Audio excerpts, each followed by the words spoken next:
This will be a double feature of story time because it has been so long. So, this story is all about how cats do not really always land on their feet. Yeah. My friend and I were walking through his neighborhood. Now, if you own a cat or you have seen one, you know they do not respect boundaries of yards. They just go walking wherever they feel like, whenever they feel like. Yeah, that's always annoying to me. So, of course, we're looking and watching this cat just walking across the yard like it owns the place, and we know it doesn't live there. And my friend decides, let's go play with this cat. Now, I am not a cat person. I know, even though I look like a fat cat in a blue suit, not a fan of cats. So, my friend slowly walks over, trying to lure the cat over. Here, kitty, kitty, kitty, kitty. Here, kitty, kitty, kitty, kitty. I do not recall if those are the real words he used, but deal with it. He got the cat to come over to him, meowing and purring and such, and it walked over and started to nuzzle his leg. So he picked this cat up. Uh-oh. And my friend picks up the cat and holds it up next to his face. And he says, "Oh, good kitty, good kitty." And the kitty is still purring away. Purr, purr, purr. And it's even meowing a little bit. Meow, purr, meow, purr. That's because it didn't know what was about to happen. My friend decided to throw that cat as high up in the air as he could.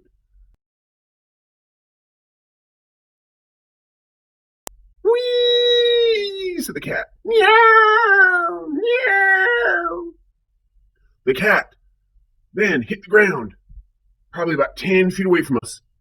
It fell on its back and rolled to its feet, like nothing at all had happened. While myself, wide-eyed, tried to admonish my friend and tell him, "You should not be doing that with cats." And as much as I felt bad and scolded him, I tried to get the cat to come to me so that I could give it some love. I don't like cats, but I don't like them being thrown in the air. So I tried to get the cat to come to me.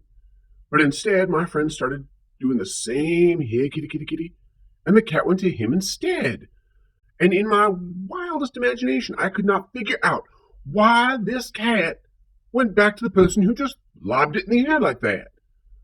So I thought, okay, maybe my friend is going to give it some loves this time. So he held it close and he said, "Oh, there, kitty," and held it to his chest all kind like, and decided to give it a pet, and it started purring and a purring and a meowing. And then he held it up to his face again, and just like last time, threw it in the air. And the cat, meow, meow. I was not ameowsed, but I watched the cat come down again a second time, and it once again hit its back and rolled onto its feet. I was kind of amazed, because I always thought cats landed on their feet. And then I realized, no, they just make it back to their feet. I started to realize why cats have 9 lives.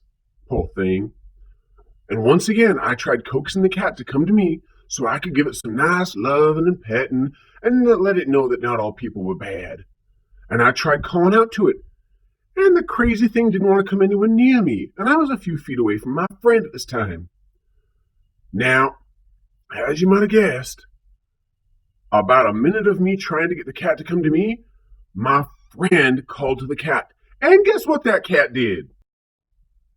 That cat, without hesitation, walked back to my friend. I was so confused, and by this time, I figured if a creature was stupid enough to keep going back, I was going to leave it alone. My friend gave it a little bit of loving, and then looked at me and said, "Hey, are you ready to go now?" And I said, "Yes, but leave the poor cat alone." And he said, "Oh, okay, I guess I'll leave it alone," and started walking, and then decided to toss the cat behind him as high as he could.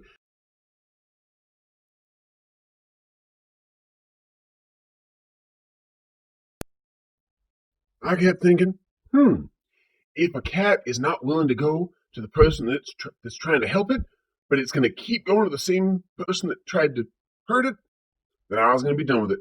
I was leaving that cat alone. I decided to do this one in a cat just for fun because it's got a suit on, so it's perfect. Get it? Perfect. Little cat humor there. Now for the second story. I was still young, but I was visiting a friend, and I was sitting on this friend's couch, and their cat came on over to me and started nuzzling up to my leg like cats do. So what did I do? I decided to start petting this cat. Now, I am not a cat person. I know almost nothing about cats. So I started petting this cat, rubbing its head, and then rubbing its back, and stroking back and forth from the top of its head to the base. Up and down, up and down. The cat started to purr. Purr, purr, purr. So I decided to keep going, and the cat kept purr, purr, and by this time it was laying down next to me, its eyes closed, kind of nuzzling up even more. And I just kept petting it, and I decided to make the cat feel more comfortable, I should stop purring as well. So I went purr, purr, and the cat was purring right back. And after about 2 minutes of this, the cat did something rather odd. It stood up on its hind legs, so the rear end was up in the air, and its head was still down, and it touched its tail to the back of its head. And I gave it a puzzled look, and I looked over at the owner, and I said, "What in the world is your cat doing?" And the owner looked at me and got a big smile on her face and said, my cat is presenting. And I gave her a puzzled look and I said, "What exactly does that mean?" And she said, "Basically, you're flirting with my cat." And I went, whoop, and I immediately stopped petting the cat and shooed it away. Yeah, awkward cat times. That's story number 2. You're welcome. First joke. They're both terrible, but they're funny a little bit. 2 birds are on the ground, and they find a whole bunch of juicy plump worms. So they start picking them and eating them, and they get their fill, and their bellies are full and too full to fly. The first bird gets up and goes, "I'm going to try anyway," and flaps its little wings and can't move. So it lays down in the sun. Second bird tries the same thing. Flap, flap, flap, flap, flap, flap, flap. Can't move. So it lays down and they both just, "We're going to soak up the sun." A moment later, a cat comes down and gobbles them all up. The cat lays down and says, boy, do I love Baskin Robbins. For my second cat dad joke. A cat and mouse end up going to heaven after living years of playing cat and mouse. And St. Peter finds the mouse first and says, "Mr. Squeaker, what would you like for being such a good mouse?"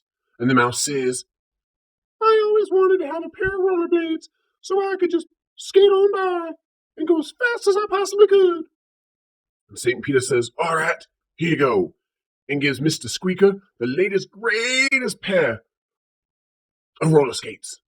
And the mouse strapped them on and started skating around and going, "Wee, this is so much fun, I'm going so fast." So St. Peter left him and found the cat and said, "All right, Mr. Kitty, you are also a really good cat. What would you like for being so good?" And the cat turned over and said, "I'm good. I got everything I want." And St. Peter said, "Are you sure?" And the cat said, "Yeah, I love your Meals on Wheels." All right. Now, that concludes this story time, as well as the terrible dad cat jokes.